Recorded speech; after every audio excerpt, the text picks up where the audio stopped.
we all have this finish line, and we get there, and then we say, maybe I need to go a little bit further, Not yet. And we never stop and just take the win. Welcome back to the YouTube channel. Today I have a very special guest, Mr. Iconic Becker. We are here in Medellin, Colombia, about 2 months away from the biggest day of his life. How are we feeling, Mr. Becker? That's a pretty accurate statement. Yes. We've come a long way. I've known Icon for now almost 4 years, which is crazy. And every event feels like it's the biggest day of your life. But like this one actually is definitely the biggest day of my life.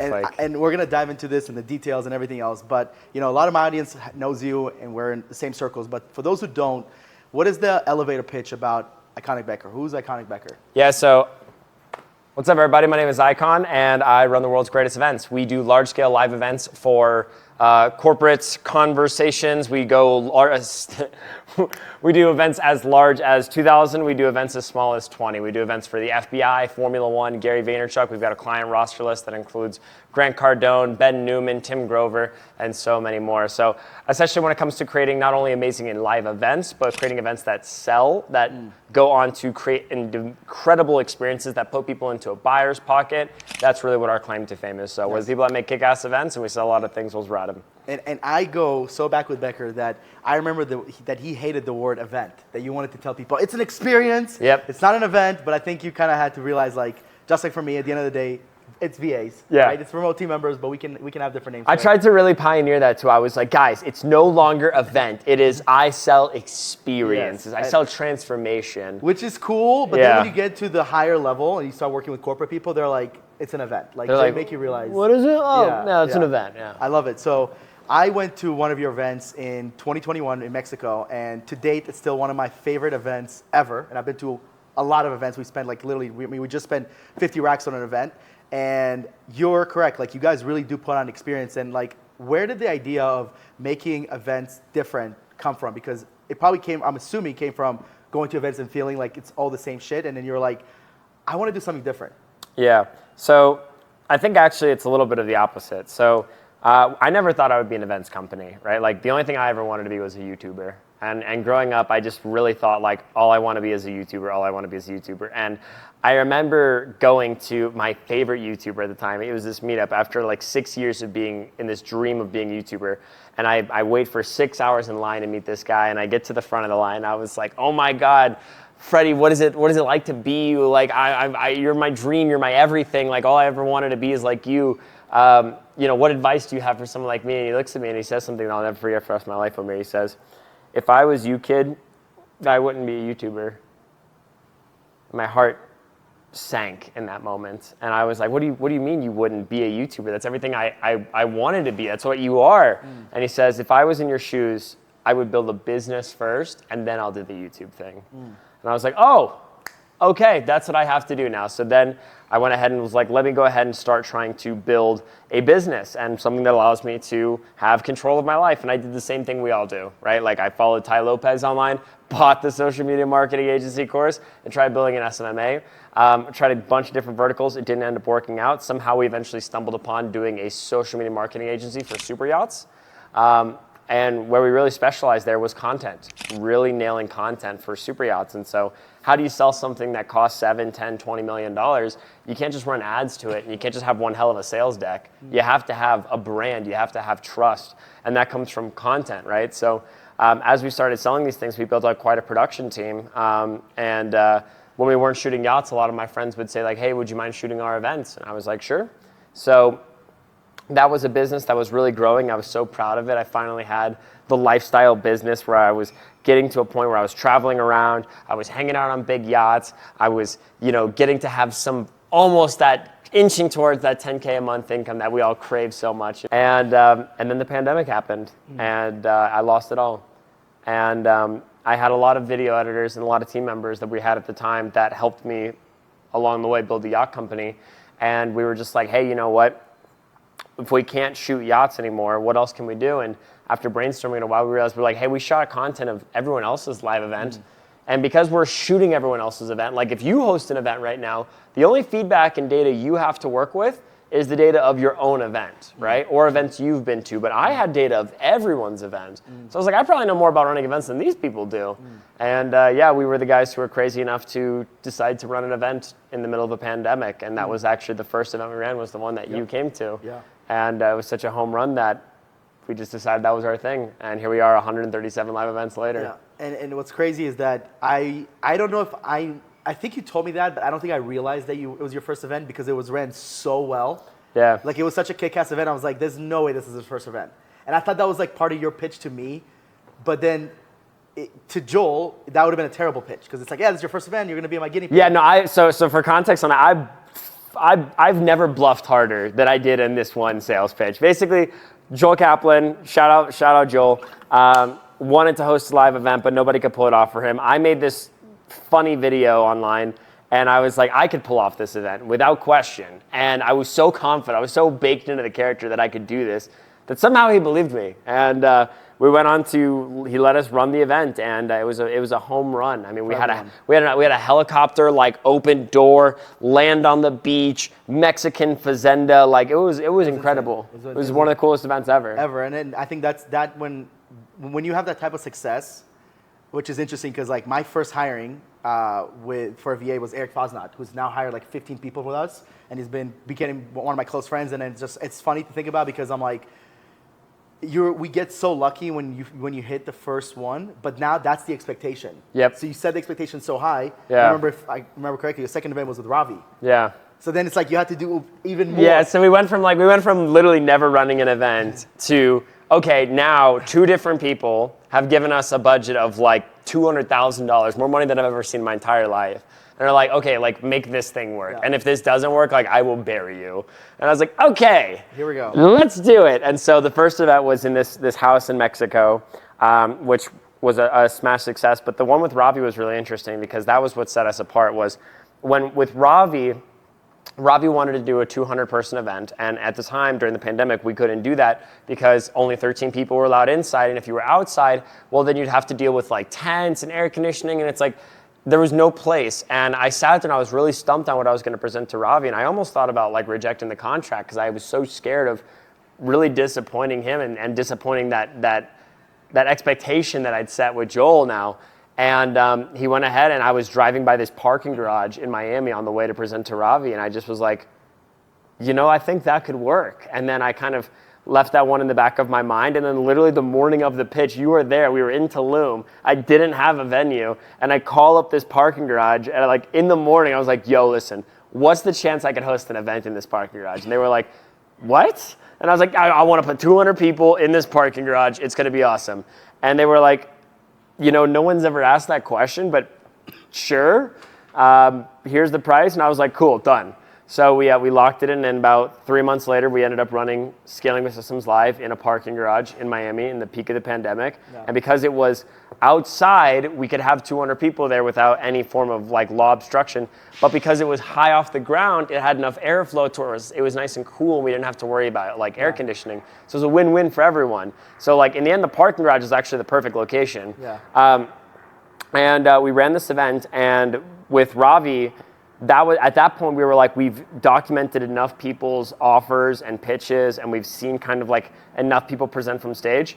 There's a circadian rhythm to this. Like, there's a routine that all of these guys that are selling from stage are following. If we just take the videos of what we've recorded, transcribe them, overlay them, and then look at the similarities, we could probably figure out how are they selling this thing so easily. And so we did that. We were like, okay, we think we've got a formula. We need to test it with someone. Again, Ravi was confident enough with us to say, well, I trust what you're saying. Let's go ahead and let's give it a go. And we were like, all right, fuck it, we're in. And we ran that offer, and that was the first offer we ever got behind, and we did $1.2 million in less than 5 hours. From stage in less than 5 hours. That's crazy. And this is before ChatGPT. So everything you're transcribing, this is we were hand laying it like on Excel sheets, and then like looking at it like line by line, segment by segment. And I truly believe just being, seeing and being a part of that journey for you, just like seeing it from the outside. The first event, you're like, we did it, but like, I don't know if I can do it again. And then the second event, that cemented you. That cemented you in space because you went after, a lot of people that are watching this know Joel and Ravi, but like in reality, they're not really known in the entire business world. The really like corporate level don't know them. However, in the internet marketing world, that's actually frightening because they can ruin your name like that. Yeah. Not that they would, but they could if they really wanted to. So you went after two of the biggest names in the digital marketing coaching space and crushed it both times. And I think that's what cemented you to be able to do 100+ events. So yeah, but there's a lesson in that, and I think that's a really important lesson to share with people because a lot of people ask like, why did you go with these two and not like work your way up? And a lot of times I think when they're doing business, they also work their way up. And so, do you remember Avatar, like the one with the blue people? Yes. Right. That movie had so many lessons in it, but there's one that everyone ignores, and everyone like thinks the movie's about humans destroying the planet and whatnot. Don't get me wrong, that's there, but there's a really key lesson in there, which is there's this fabled bird, and it's the orange one, right? And so the blue people, they all ride these birds, but there's this really big bird, and it's the orange one, and it's bigger than all of the other ones, and whoever rides this bird is like a legend, right? But this bird knows that it's so big that nothing will ever hunt it, nothing will ever scare it, nothing will ever fly above it. And so Jake Sully says, hey, if this bird is so confident that nobody's ever going to attack it, then it's never going to look up. And so when he went to the biggest bird and he tried to attack it, it was actually easy for him to land and secure this bird than his first bird because it was a bird that never looked up. And so when I was thinking about the business model, I took that lesson as like, when I'm looking for clients, I need to go for the people who don't look up. Because if you go for the people who don't look up, like I'm not gonna be competing with anyone else. That's how I did in the super yacht marketing agency. That's how I did in the private island agency. And then that's what we did with the events. And that's how we landed both Joel and Ravi, was you have to have the confidence, but you also have to go for the clients who don't look up. 100%. I think the super yacht idea is like literally that gave you confidence because you were already going for 8-9 figure business owners. Yeah. Like, it would be hard for you to play the game and start a 10-person event. I just feel like you almost psychologically fucked yourself up because you already went for the biggest fish in the pool. Yeah. And then you're like, I'm gonna keep going up and keep going up. So over the last 2.5, 3 years of running these events, what would you say has been the most successful event you've ran to date in terms of like the people that were in the room that you looked around, you were like, how did I put this together? Yeah, I think there's two events that come to mind, but the main one is probably going to be one of my more recent ones, which is Ben Newman's like Las Vegas boot camp. Ben Newman is one of the top performance coaches in the world, and we had so many incredible speakers. We had Ed Milet, we had Tim Grover, the guy who literally trained Michael Jordan, and we had these guys out, and so this event was really special because one, not only was Ben an incredible client, but two, the people and the caliber of this room. So everyone in this room paid a minimum of $8,000 a ticket to be here. $8,000 a ticket. Think about any event you've been to that you paid $8,000 a ticket, right? Never, right? Like me neither. Yeah. So we were like, okay, there's a certain bar of expectation again, and we kind of had up until this point, we were kind of getting into this rhythm of like we're doing the same events, it's the same style and whatnot. But when we figured out these guys were paying $8,000 a ticket, we were like, every expectation has to be hit here. Like we have to think above and beyond how are these people going to think and how can we match those expectations? Like when you rent a resort that's $100 a night and you rent a resort that's $1,000 a night, like they think of things, it's the same building usually, like there's not a huge crazy difference, but there's little things they think of, right? You go into the room, there's water on the bed, there's a little chocolate for you, then you go to the table and there's already apples and fruits. It's the little things that you notice, right? That in the big price jumps, it's the little things that matter. So in this event, we really had to think about the little things. So we had it where like we had this Palms casino and we rented out the entire roof of it and we converted this bar into like this custom black hat gambler experience, right? So this gambling experience, and it was like we had the poker tables literally had like custom felts where we had all the speakers on. I myself was actually on the felt. It was awesome. That's sick. Right? We had different types of tables. We had poker, we had roulette, we had blackjack. Like all of it was here to create this experience, right? When you walked in, instead of okay, there's a bar and then there's networking, we had it where there was a girl specifically stationed at the front. Her only job was to welcome each individual person and hand them a glass of champagne. So not just like, hey, there's a table person and they're just passing out champagne, but it was like literally like, oh my God, Omir, Ben's been waiting for you. It's so exciting to have you here. Here, can I get you a glass of champagne or a glass of water to get you started for the night, right? So now you're walking and everyone's got the glass of champagne in their hand. They feel welcomed. And now they have a little bit of a direction. So there's these slight little things. So the event just went awesome, man. We had it where not only did we do the custom casino, but we literally rented the 2 largest hotel rooms in all of Las Vegas. I had both of them, right? So one of them is made of like solid gold. It's 7 bedrooms. It's like, it's at the Palms Casino. I don't remember I think it's called the gold one is called the Golden Suite, and then there's what's called the Hardwood Suite. And the Hardwood Suite is crazy because it has a full basketball court inside of it. So it's got a basketball court. It's 3 stories. I actually stayed in it. It was incredible. Both of these hotel rooms cost $30,000 a night to stay at. A night. So, like the details we had in this, where when you got into the basketball court, we had custom basketball signed by Justin Gatlin, the Olympian. We had Tim Grover sign the balls. Like, it was just every aspect of the experience and setup was so well done. And a big moment that really hit for me was when Ed Milet showed up to the event. And I personally wanted to mic him because when you have speakers coming in like this, it's like you only get a couple minutes to kind of like have a conversation with them without being swarmed by people. And so one of the easiest ways to get a hold of the speaker's attention is to mic them, right? And so I go up and I'm micing Ed, and I'm like, hey, just checking mics. Everything looks good here. Boom, boom, boom, boom. And I was like, he's like, thanks so much. And he was like, what'd you say your name was? And I was like, I'm Icon. And I'll never forget. He looks and he goes, Icon? I think we know you. And I was like, well, that is fucking awesome because I definitely have never contacted you guys, never done any work with you, but it's like the name has gotten out. So that was such a huge confirmation, man. Overall, the event could not have gone better. We did somewhat north of $1 million at that event for Ben. We launched a brand new offer. We had an incredible experience. Like, the attendees walked away thinking like, oh my God, this is the most amazing event ever. And again, it's just about the small details to where even like the items in the bag, how are they placed? Like how do different elements interact with each other? Just all of those things. Like even on the poker chips, like the poker chips had it where like we had pictures of the different speakers. So you could literally like bet Ben or bet Tim. Like it was fun. Yeah. And so those little elements were people talked about in the event. And yeah, the education and the presentations were amazing, but people left there saying like, it was these items that really, really, really sold it for me. And I knew that was probably one of the most successful events because I did this series at the event where I went over and I compared everyone's watches to each other. And the cheapest watch in the room, I think, was like $15,000. And you know that when like you have 200 people in a room and the cheapest watch is $15,000, you're in the right room. Yeah, that's huge. So you're talking about the little things. You're talking about events. All of that requires team. Yeah. And you are one of the best leaders for your team members. What you've done for a lot of people that I've met through you have been amazing. And I'd love for you to talk a little bit about like your experience when it comes to remote team members and like, you know, dealing with editors and having like the team that you have today, because some of these people have been with you for literally years.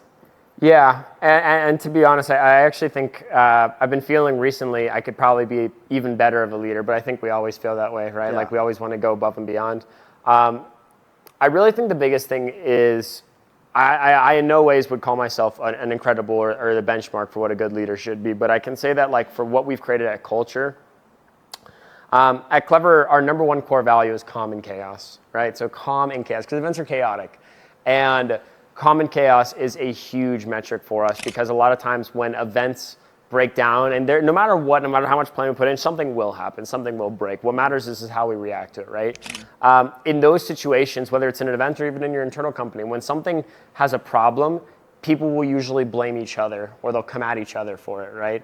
And so we created a culture that was very reciprocating of like, hey, like we have a problem, like let's work together to solve it. Our second core value is solutions, never problems. So if whoever ever has a problem is these team members know that they're coming to me with a solution like, hey, here's what happened, here's what we're gonna do about it, let's get this fixed.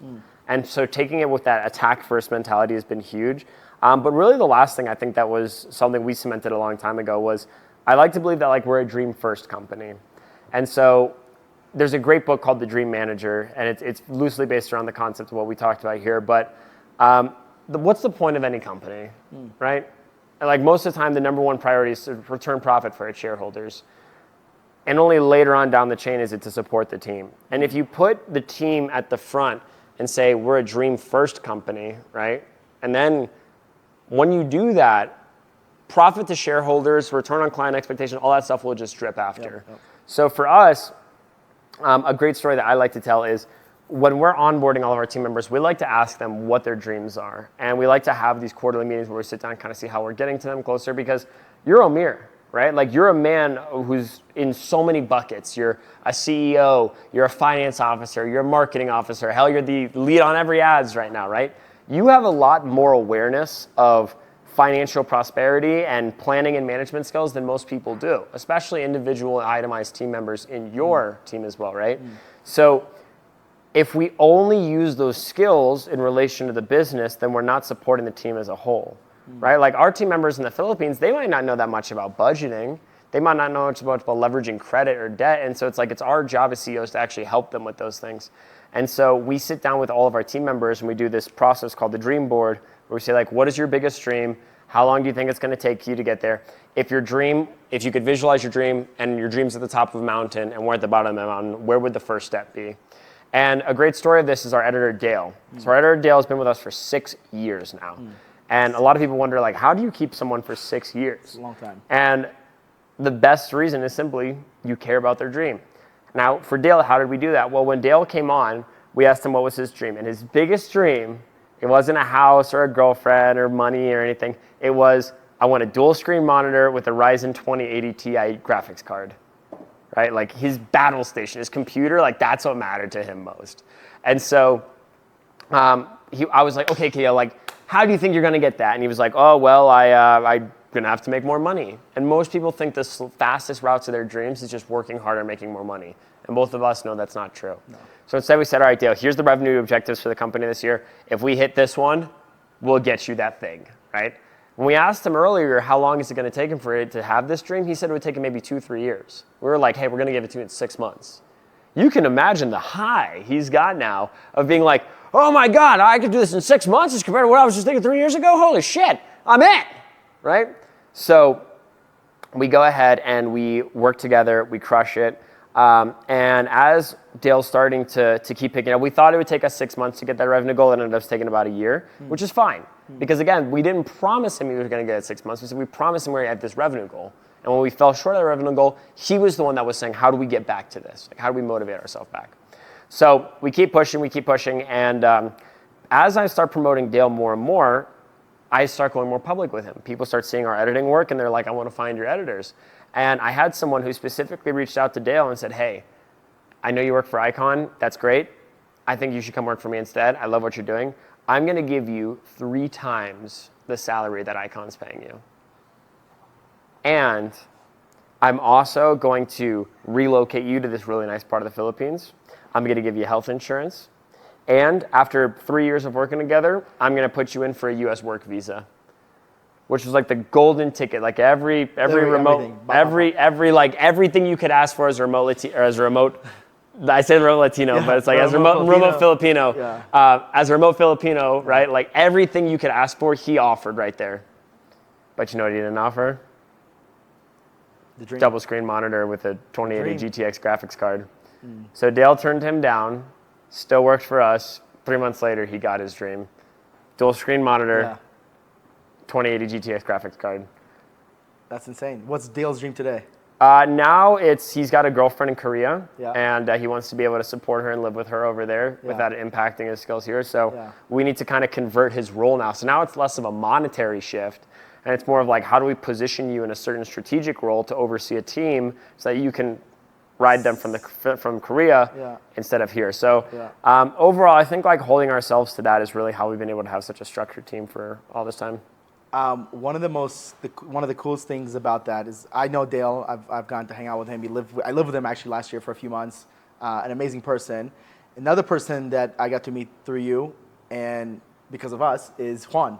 Yeah. And what you've been able to do with Juan is just it's so incredible. You know, Dale is at the level he's at right now. He's been with you for 6 years, but Juan is, I think he's entered 2 years now with you. Yeah. And it's pretty cool because this kid was like lost in life.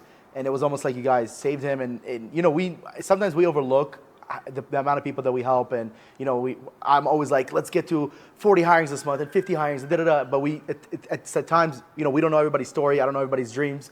I don't know what every business is doing, but I just want to connect them and make the hiring process easier. But when I have connections with clients and obviously a lot of friends like yourself, I get to hear the side of that I don't know about. Yeah, So, like, and that's where, Remote Latinos worked so well was that, we needed a video editor, and we had a couple Filipinos at the time, and the Filipinos were great, but we wanted someone that was going to be in our time zone.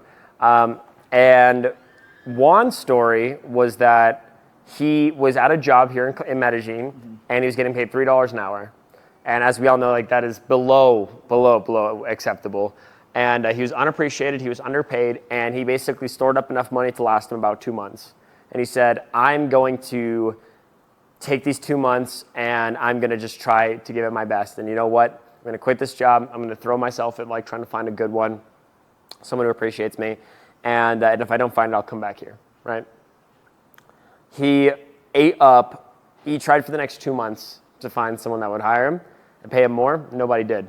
In the last 2 weeks, he found Remote Latinos, right?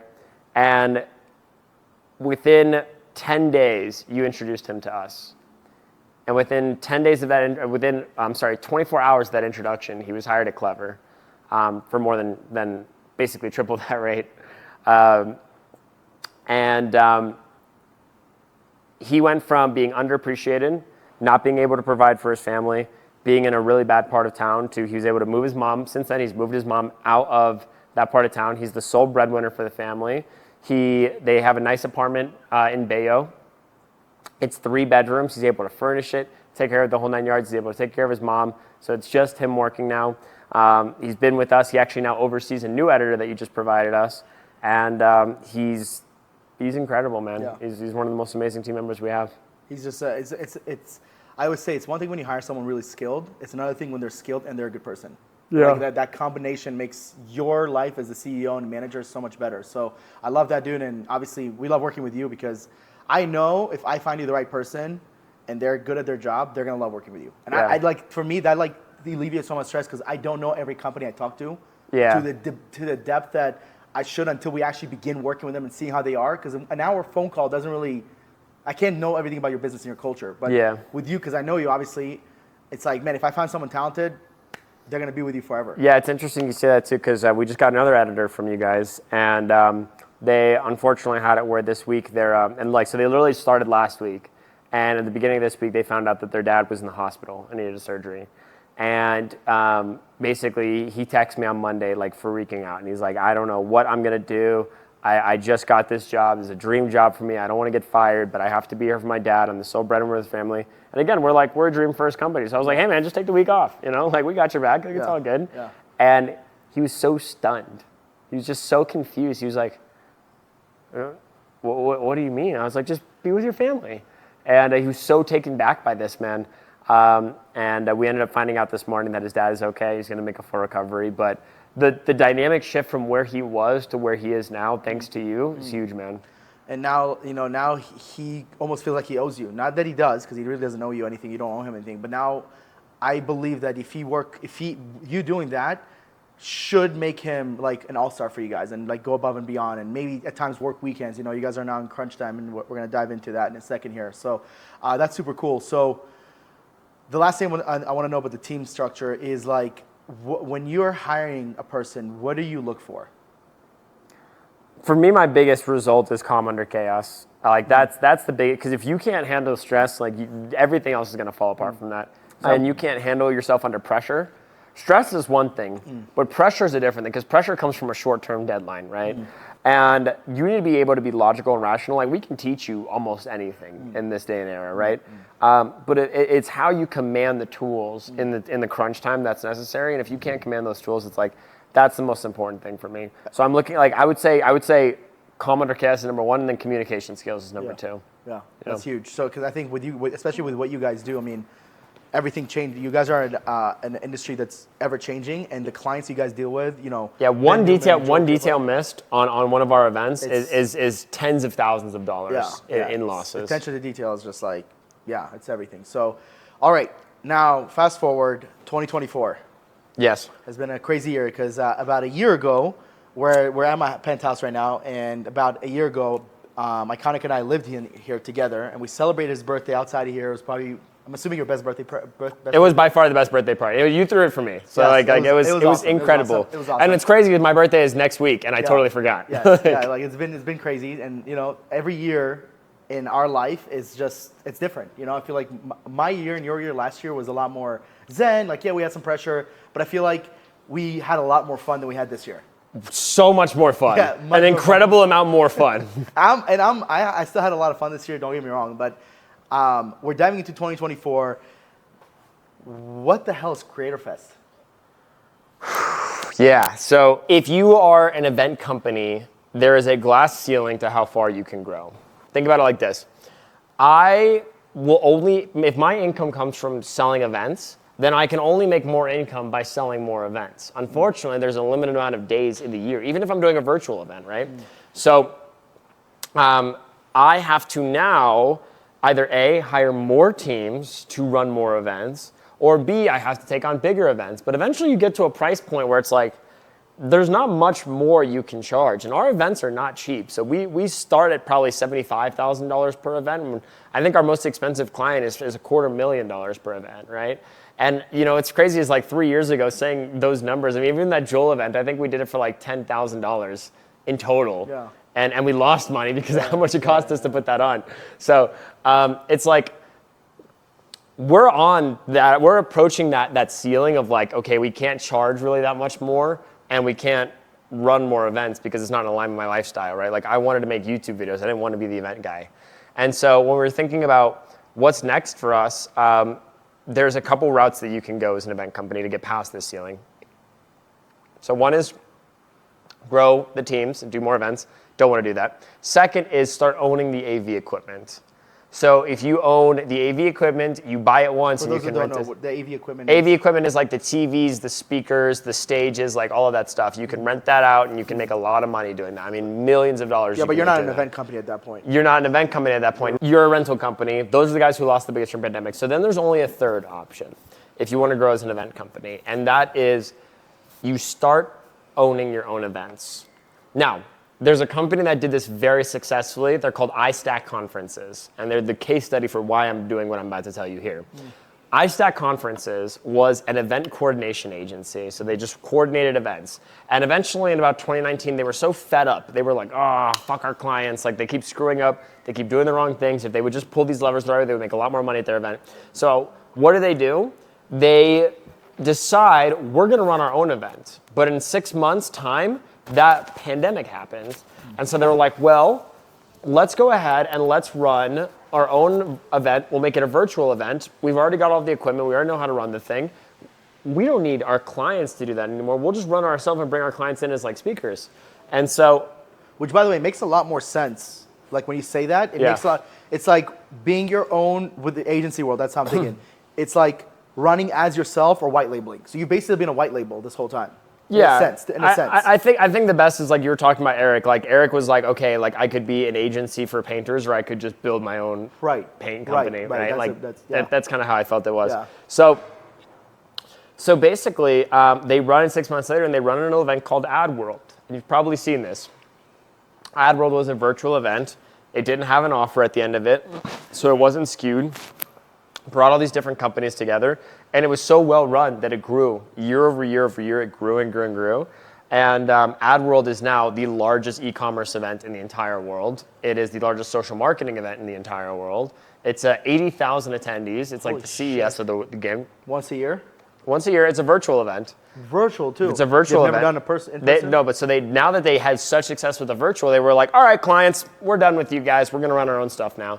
So they changed their company's name to iStack Conferences because they stack conferences. So now they own AdWorld, and they were like, okay, now we're going to make Ecom World. Then they ran Ecom World. Then they tried Affiliate World. Now Affiliate World's a physical event. Long story short, in the span of 3 years, they grew a portfolio of almost $90 million worth of events. 3 years. Just dominating industry after industry after industry. Exactly, because if you're the events people, you know how to make a good event, and you can just find the right industry. It doesn't matter the industry. Yeah. So I looked at that, and I was like, you know what?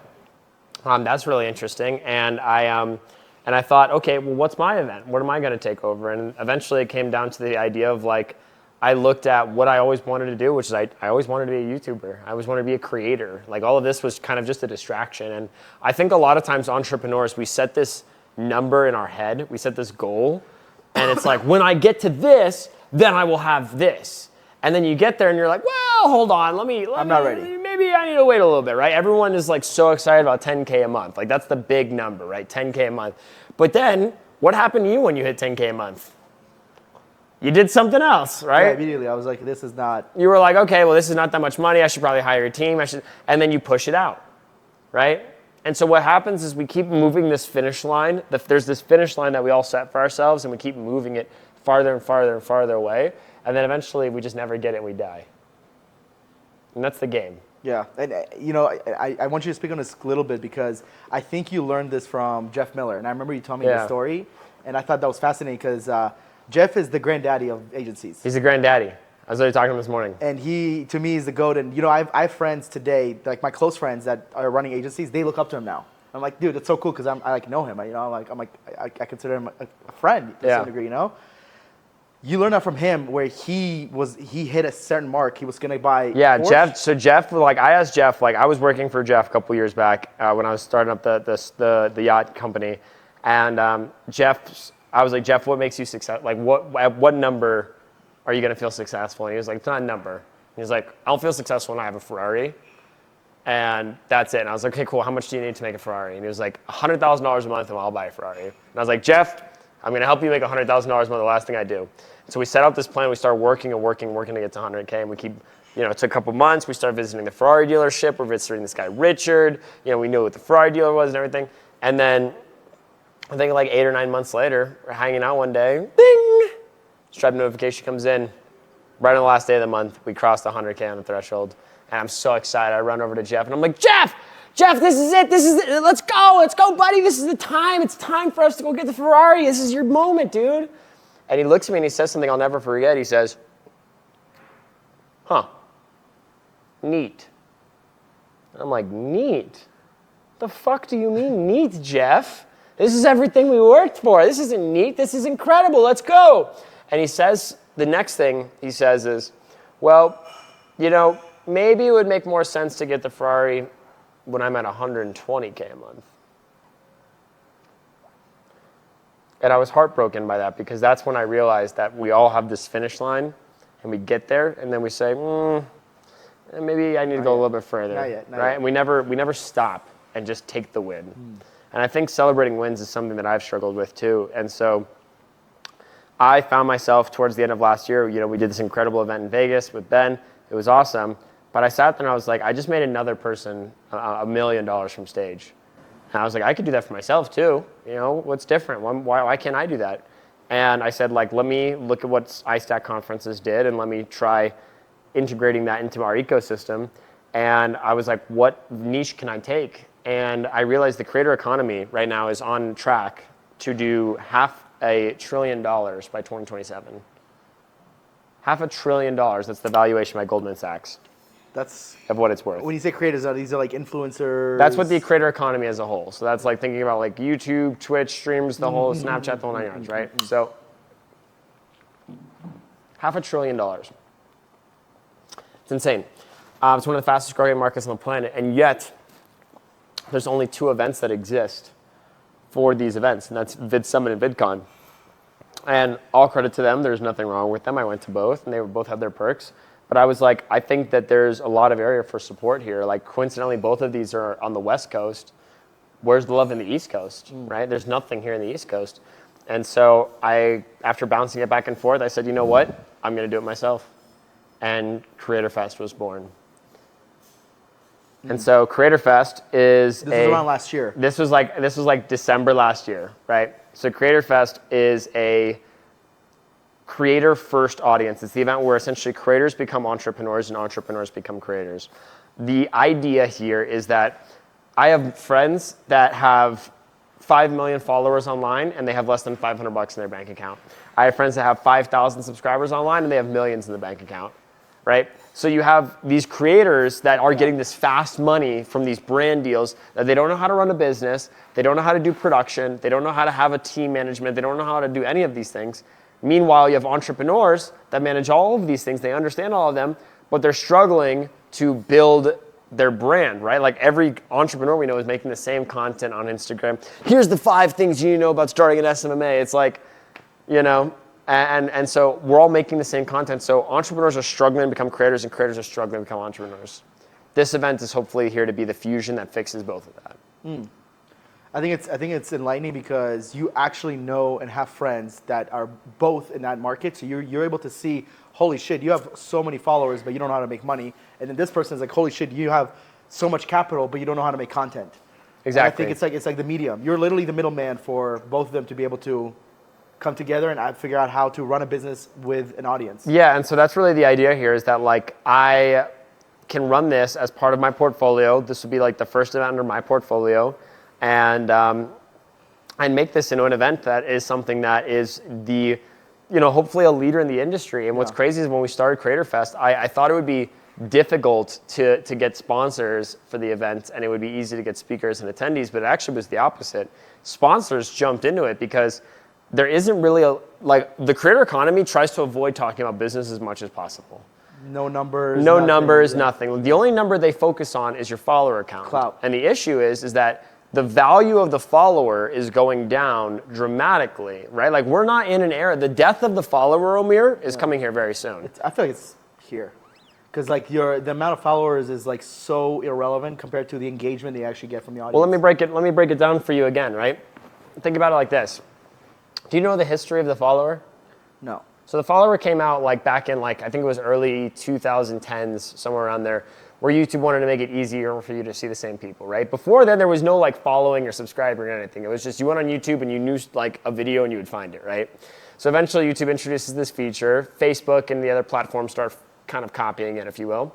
And they realized, they were like, okay, well now when you're following someone, you're not seeing everyone else's content, so there's no new content for you. You're only stuck in your horse blinders of the current content, right? So they changed the algorithm. The algorithm now introduces you to new content, but also shows you some of the stuff that you're following. As the internet grew older, we started following a lot of things, and it became more difficult to understand what to prioritize, and ads came into that formula, right? So what happens if I'm following a bunch of 13-year-old Minecraft YouTubers? That's not very profitable for YouTube because I'm like that's like one of the least profitable markets there is in terms of RPMs.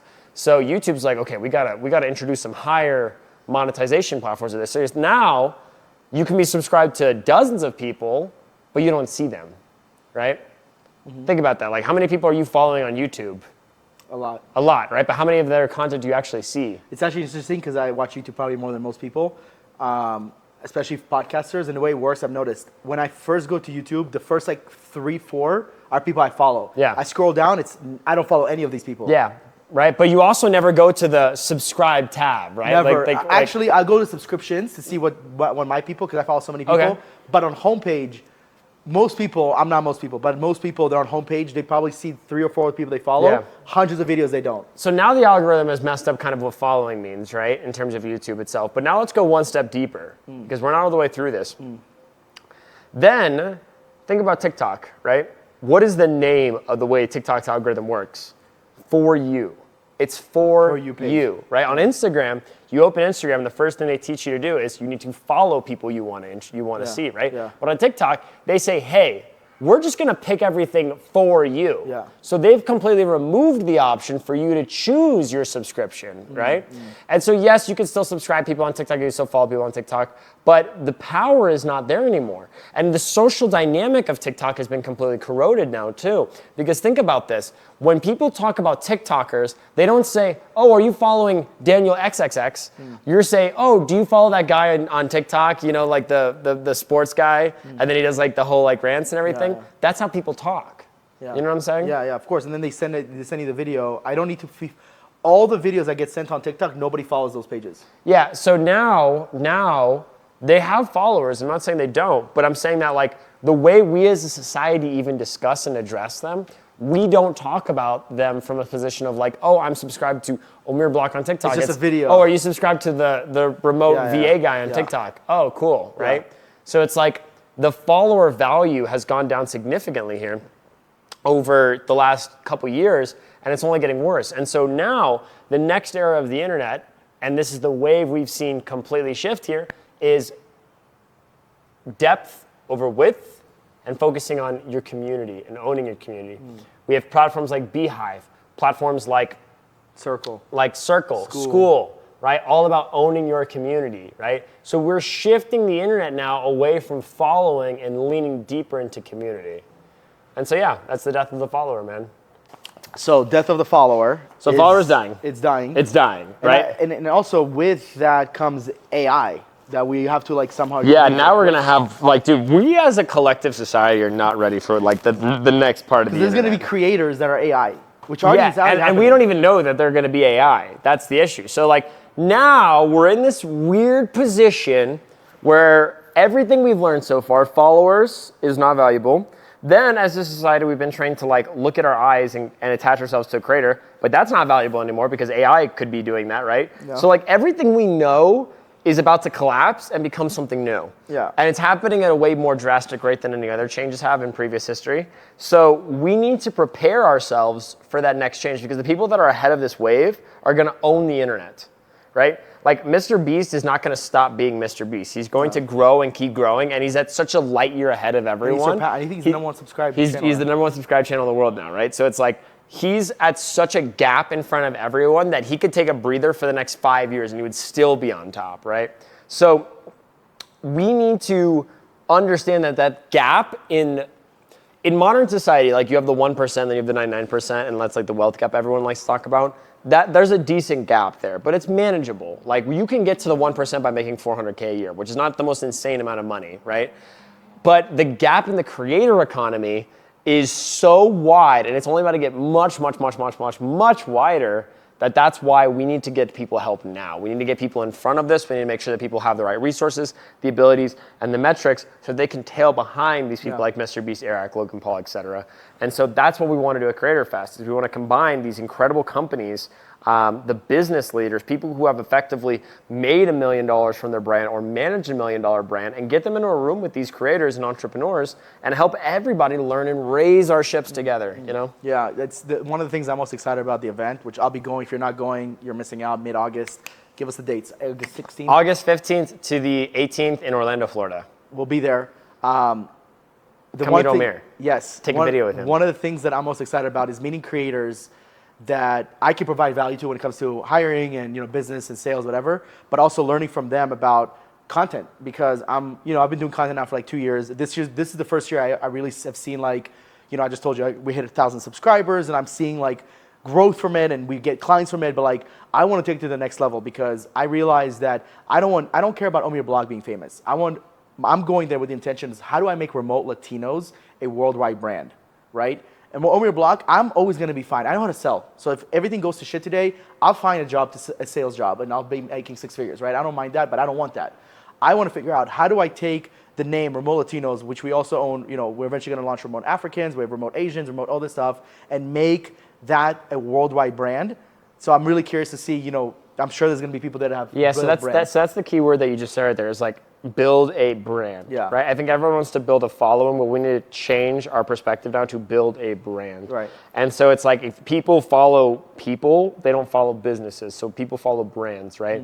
And so it's like if Elon Musk quits tomorrow, whatever the next thing he does, he'll sell it out. 100%. Why? Because he built a brand. Yeah. That's what Creator Fest is here to help you do. It's here to help you build a brand. Now, how do you build a brand? There's 5 layers to do that. You have to start with product, distribution, management, monetization, and then growth. Like those are the 5 pillars. Here's what a lot of things people don't think about. When we're talking about product, what's interesting is that when I'm talking to a lot of creators that think about physical products, but what they don't realize is that most creators make the mistake of not realizing that they are media entities.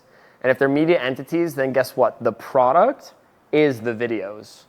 So it's like you have to reframe how you look at video content. You have to look at it like a product. Like how do we deliver the success rate? How do we get engagement faster? Like how do we repackage it to hit new markets? Like it in itself is a product.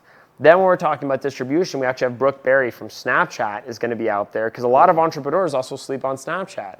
Yet Snapchat, yeah, right?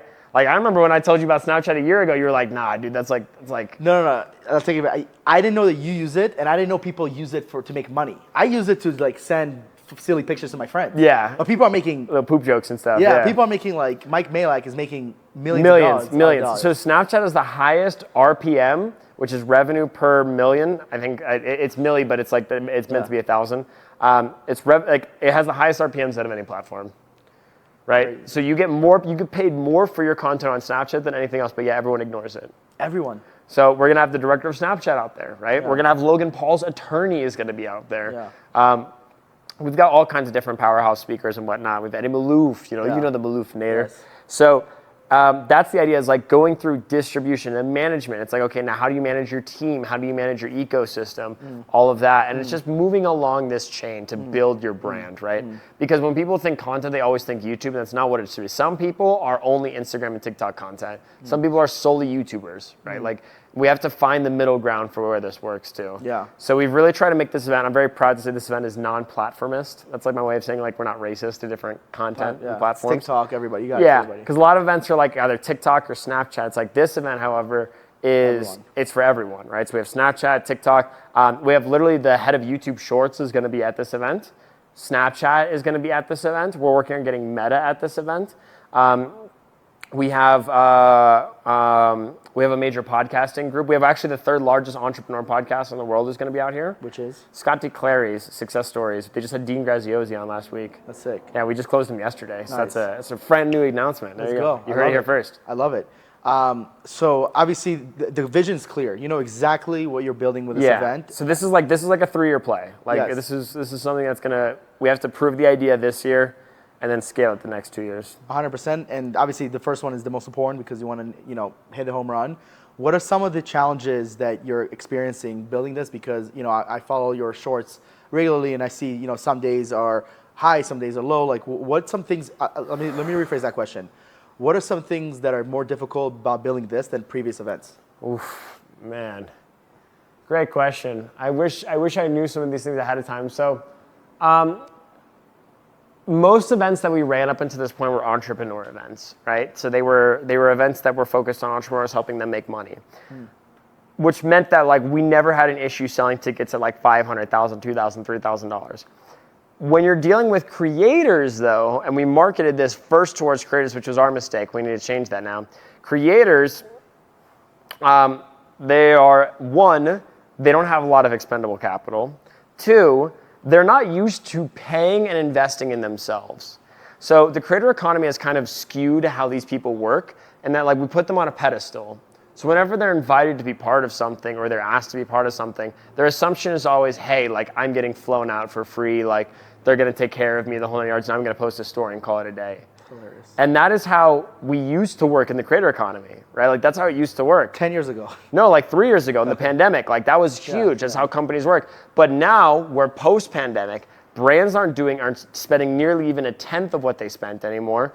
Brand deals are drying up. And these creators still have the same skewed perspective of like, oh, if there's an event, like I should be getting paid to go to this event, to learn about how to grow my own business. Yeah. So that was really the big thing that I wasn't entirely expecting was how skewed the market perspective is of creators on investing in themselves. That's been a tough one, especially since you have these really big events like VidCon, which VidCon's owned by, they're owned by Paramount. So VidCon can spend like $5, $10, $15 million a year on their event. And so VidCon, they pay for a lot of creators to come out to their event too. So when we're going to these creators and they're like, oh, like, well, I would go to yours, but VidCon's going to pay to fly me out. And you're asking me to pay to then go out? Yeah, it's going to be. It's a tough sell. It's a really tough sell. So that's the first biggest hurdle we have to overcome.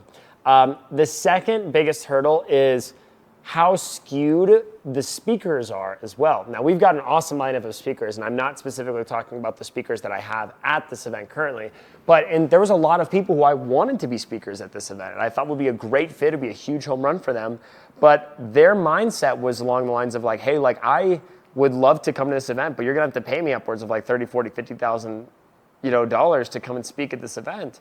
And I've spent money on speakers before. I've hired speakers for lots of my events. And I'll tell you one thing, where speakers don't sell events, right? Speakers they're important because they are an authority piece for sponsors to get involved. And then when you have speakers and sponsors involved, then attendees participate.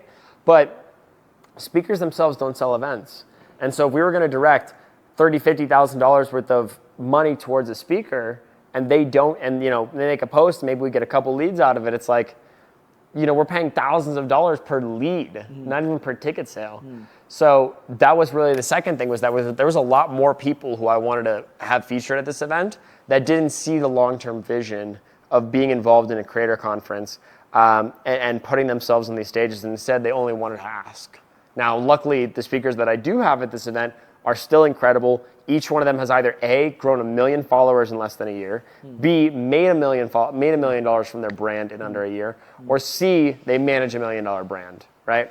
And all of these speakers that we have, I'm so fortunate, were really willing. They saw the vision, they saw the execution, they wanted to get behind it. Yeah. And that's why we have the awesome lineup we have today. And at the end of the day, you don't need everyone to be a part of the vision. Yeah, and I think there's going to be a huge gap, man. I think basically, a lot of these events are contouring to, here's the state of a lot of these events are pushing more followers and better videos, but they're not pushing we have friends like Billy Wilson, who's got I think 40,000 subscribers, and Billy's got millions in the bank. Sorry if I just exposed you, Billy, but it's you could do so much with so little. And when I go to these other creators that have 80, 100,000, I'm explaining that to them.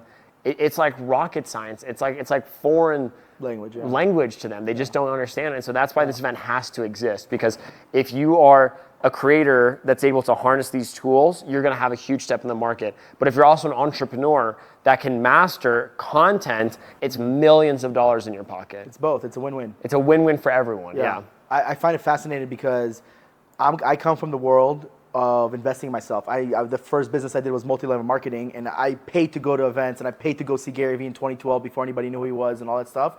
And I realized early on, I'm a kid at this age, you got to pay to play. We're not connected to Brian Pineda, not because Ramon Latinos is cool and we've hired a couple people for him. It's because we paid him a shit ton of money, and he's like, these guys are serious.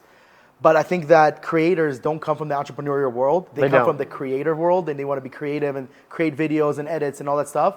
And if again, it's going to be a set percentage, but the ones who come to this event, they get to learn from the Eddies of the world and the other entrepreneurs that you have there that are actually going to teach them about how to grow and scale a business and focus on a product and all the stuff that I'm sure that they're going to be sharing. It's going to be so revolutionary to them, because clout is gone. I don't care about your subscribers. It's funny, some of the people that I follow on YouTube, they have maybe 10,000 followers, 20,000 subscribers, whatever, but their videos are so high quality. They're so high quality. And I'm like, the comments are always like, I can't believe you only have 5,000, subs, Again, it all boils down to the death of the follower, man. That's it. As a society, we just put too much value on this whole follower thing for a long time. For a year, for over a decade, And now we need to put value on what's important, which is money and time, right?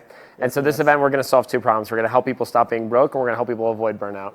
Burn out your content, burn out your business, burn out in your media. So as we wrap this up, who we talked about, the who is going to be working, who's going to be the perfect fit to go on a Creator Fest. Who's Creator Fest not for? I definitely would say anyone who, one, is scared of being on camera. And I'm saying, if you're scared of being on camera but still want to do it, we have a home for you. But if you're like, hey, listen, I never want to be in front of the camera, I don't want to be in any form of content or media, there's really nothing I have for you there. And the second is the creator that is solely sufficient with being 100% relying on themselves, right? Of just hey, my income comes from how many followers I have. I like riding the revenue roller coaster, where some months I make a lot of money from ads and some months I make no money from ads. You're probably not going to have a good fit in here either, right? And you should be here, but I found that most people that enjoy riding that roller coaster, they want to keep riding it, and they're okay with making $40K 1 month and then no money for the next 6 months, right? So really leaning into the event is best for entrepreneurs who want to benefit from building media and content online, and creators who want to build a business behind their brand.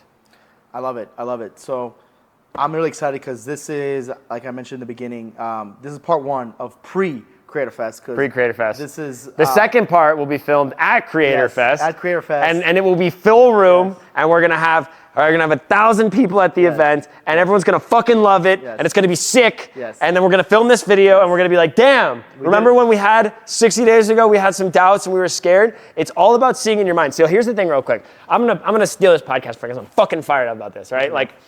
I've been making this series where every day up until the event, I've documented my journey on the route to 1,000 ticket sales. Will we hit 1,000? I'm very confident we will, but there's an opportunity we might not, and that's okay, right? Like realistically, it's a first-year event. I just want to fill it with as many people as possible, and I want to do this the right way, and that to me is a success. But I started this series where I said in 100 days we're going to run Creator Fest, and I'm going to document every single day, what has been going on, the highs and the lows. And I originally did this because I wanted to be authentic to the people that follow me that maybe don't have the resources to work with us, but they wanted to still be a part of, I want to learn how to run an event like this. Because I'm not the only person who dreams of running events, right? Like a lot of people do, and they just don't know how. And so I made this series to do that. And what's interesting is the amount of enemies I've created by doing this series. And when I say enemies, I mean people who have followed me and they see like, oh, we're only 100 days out and you're only at 120 ticket sales, right? And even though most people only buy tickets in the last like 45 days of the event, like, oh, you're only at 100 ticket sales. Yeah, like your event's gonna be a failure. We're pulling out. Like, I don't want to come. Like, go fuck yourself. And so I've had this unique moment where you and I are both big anime fans. And I'm sure you remember Fullmetal Alchemist Brotherhood, right? Yeah. Like the final scene where Edward Elric is gearing up to fight the boss. And obviously I'm not gonna spoil it for anyone, but he's gearing up to fight the boss and he's weak and he's tired and he's like, he can't even throw a punch. And one of the soldiers stands up and he's like, you could do it, Edward. And then it zooms out and it's everyone along the way, all the friends he helped, all the people he supported, like even the small little guy that was like the small merchant, like they all step on, they're like, you could do it. And they all come together and they cheer him on. And he now has the strength to go back and take on this absolute god of a human being in this one-on-one fight. And that's how I feel right now with this series. Because I've made a lot of enemies unintentionally because people have come out of the woods to say like, hey, I knew this was going to be a bad idea and I was right, even though the series isn't over yet. Meanwhile, I've had a lot of people who I don't know that say, hey, I just want you to know like I'm rooting for you from the shadows. Let me lend you support. I've had friends that came out and redid my marketing campaign, friends that lent me their messaging bots, things that brought me their AIs. Like so many people have come out to support me and it's been so fulfilling to do that. So I think it's really important to document where I'm at mentally along the way and just being as vulnerable and as honest because come 100 days from now, I know Creator Fest is going to be a home run smash. But there's a reality where it might not be too, and I'm not oblivious to that. But I want people to be able to go back and look at this series, which is on my personal profile page, Iconic Becker and everything, and be able to say, you know what, he tried. He really tried. And every day he showed up and he still tried.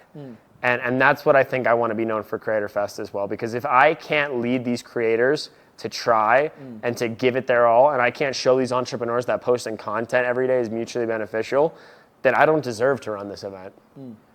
And that's why I'm doing it. And if I do this event right and I fill it with the right people, then hopefully that 10-year-old version of me that wanted to be a YouTuber can be proud, you know? It's coming, dude. It's like if everything that we've talked about, I feel like it's a couple things. It's showing up, it's doing things the right way, and it's that long-term vision because if you do this right, but then Creator Fest is nothing else a year from now, you failed. Yeah.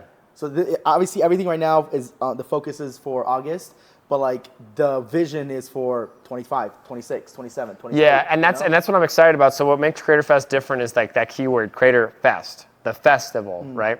So most events are centered around like one person, one entity, one business selling something. But with Creator Fest, are you familiar with like CES, the Consumer Electronics Show? Yes, I've right? heard of it. It's a really big show in Vegas. Yeah. And so they're one of the largest events in the world. And they started because Motorola rented out this big hotel for their debut phones. And this was like a decade ago. And Samsung was like, hey, we've got people who would like your phones, but it's also our people. And your people would probably like our phones too.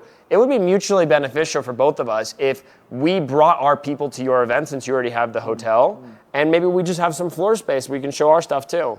Motorola was like, that's cool.